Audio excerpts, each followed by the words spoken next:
Subscribe to this YouTube channel and please enjoy watching this video. Here we go. At least one rival promoter wasn't especially impressed with Conor Benn's brief tour of the United States. England's Benn beat two unknown opponents over a 4.5-month span to remain active, while the status of his British boxing license remains unsettled. It was a necessary detour for Benn from fighting in his home country, but Tom Brown wondered during an interview with BoxingScene.com whether Benn, 23 fights, no losses, 14 knockouts, did more harm to his brand than good by defeating Rodolfo Orozco and Peter Dobson unanimously in respective 10-round and 12-round fights that went the distance. Brown, whose TGB Promotions is the primary promoter for Haymon's premier boxing champions, doesn't think either of Benn's two wins in the US enhanced his reputation. Eddie talks about building this guy into a star in the US, Brown said in reference to Eddie Hearn, whose company, Matchroom Boxing, promotes Benn.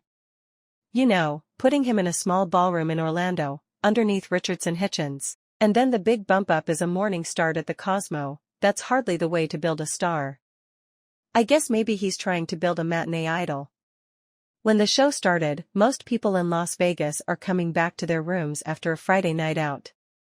Benn's victory over Dobson, 16 fights, 1 loss, 9 knockouts, headlined a card that began at 11 a.m. Pacific Time at the Cosmopolitan of Las Vegas to accommodate DAZN's viewing audience in the United Kingdom. Even though it went the distance, Benn Dobson concluded just after 11 p.m. Greenwich Mean Time in England. The 27-year-old Benn's defeat of Orozco, 33 fights, 4 losses, 3 draws, 25 knockouts, was DAZN's co-feature before junior welterweight contender Richardson Hitchens beat Jose Zepeda by unanimous decision in their 12-round main event September 23 at Caribe Royale Orlando in Orlando, Florida.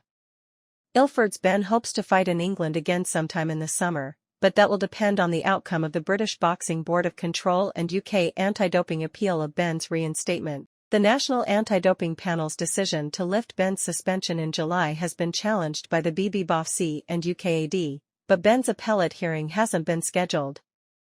Benn twice tested positive for clomiphene, a banned substance, in performance-enhancing drug exams administered by the Voluntary Anti-Doping Association prior to his domestic showdown with family rival Chris Eubank Jr. Eubank Benn was cancelled 2 days in advance of when it was scheduled to take place, October 8, 2022, at O2 Arena in London, because Benn failed those 2 tests. Hearn wants to reschedule Eubank Benn as soon as possible, but Eubank, 33 fights, 3 losses, 24 knockouts, has turned down 3 times what he can make for any other fight, according to Hearn.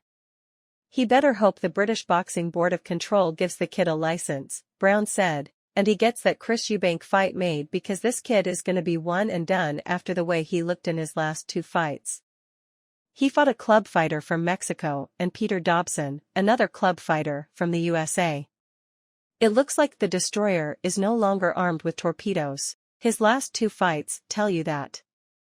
Despite Benn's PED ordeal and Eubank's TKO loss to Liam Smith in January 2023, Eubank Benn would still do big business in the UK in large part due to the legacies of their famous fathers. Chris Eubank stopped Benn's dad, Nigel, in the 9th round of their memorable WBO middleweight title fight in November 1990 at National Exhibition Centre in Birmingham, England. Their fathers fought to a split draw in their 12-round rematch, which occurred in October 1993 at Old Trafford Stadium in Manchester, England. Let us know what you think about the entire thing in the comments section below. Additionally, stay tuned and subscribe to this YouTube channel for the latest news and updates from around the world. We sign out.